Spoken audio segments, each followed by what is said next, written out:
Serial क्योंकि सास भी कभी बहू थी में आ गया है एक बहुत बड़ा दिमाग चकरा देने वाला ट्विस्ट।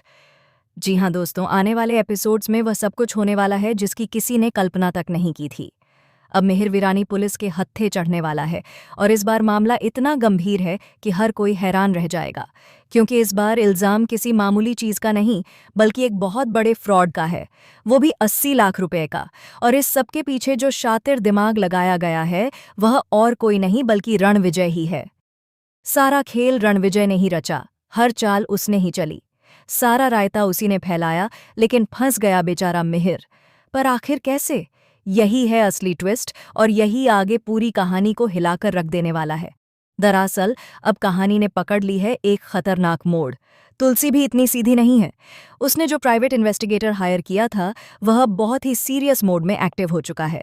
उसने खोद निकाला है वो सच जिसे छिपाने की तमाम कोशिशें की जा रही थीं।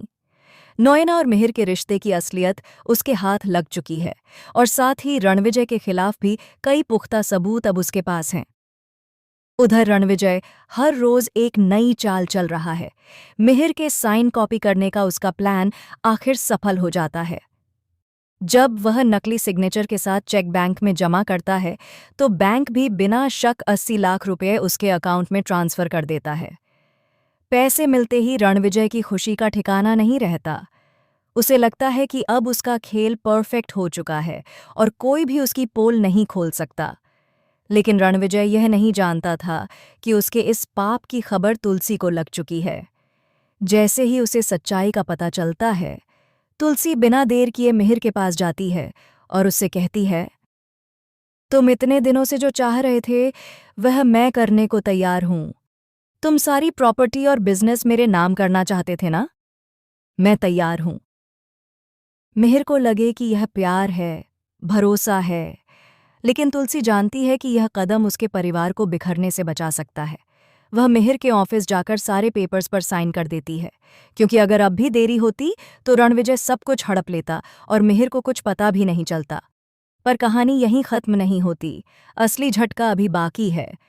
प्राइवेट इन्वेस्टिगेटर तुलसी को बताता है कि जिस दिन नोएना ने आत्महत्या की कोशिश की थी उस दिन वह अकेली नहीं थी, उसके साथ मिहिर मौजूद था।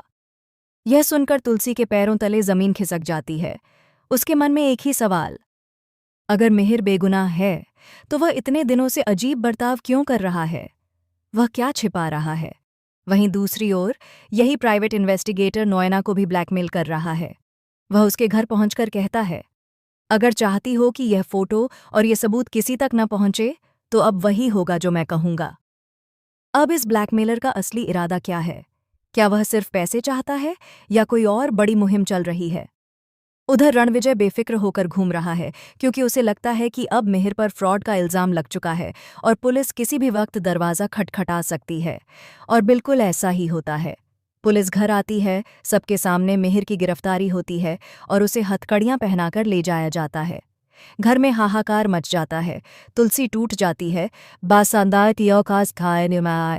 मई बा दुखी हो जाती हैं, पूरा परिवार सदमे में है। लेकिन तुलसी अब बिल्कुल अलग मोड़ पर आ चुकी है। अब वह सिर्फ पत्नी नहीं बल्कि एक शेरनी माँ और एक बहू बन चुकी है, जो अपने परिवार को टूटने नहीं देगी। अब बड़ा सवाल यह है, क्या तुलसी रणविजय का काला सच सबके सामने लाने में सफल होगी?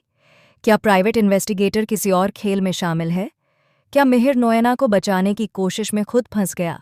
क्या मिहिर का यह राज सामने आते ही उसकी पूरी जिंदगी बदल जाएगी? और सबसे बड़ा ट्विस्ट, इस खेल में एक ऐसा चौंकाने वाला किरदार भी एंट्री लेने वाला है जिसके आते ही कहानी पूरी तरह उलट जाएगी। अब दर्शक देखने के लिए बेताब हैं कि तुलसी अपने पति को इस मुसीबत के दलदल से कैसे बाहर निकालेगी और असली गुनहगार रणविजय को कैसे सबक सिखाएगी। आप कितने एक्साइटेड हैं इस आने वाले मेगा ट्विस्ट को देखने के लिए? हमें कमेंट करके ज़रूर बताएं। और ऐसी ही चौंका देने वाली खबरों से जुड़े रहने के लिए हमारे चैनल को सब्सक्राइब करना बिल्कुल ना भूलें।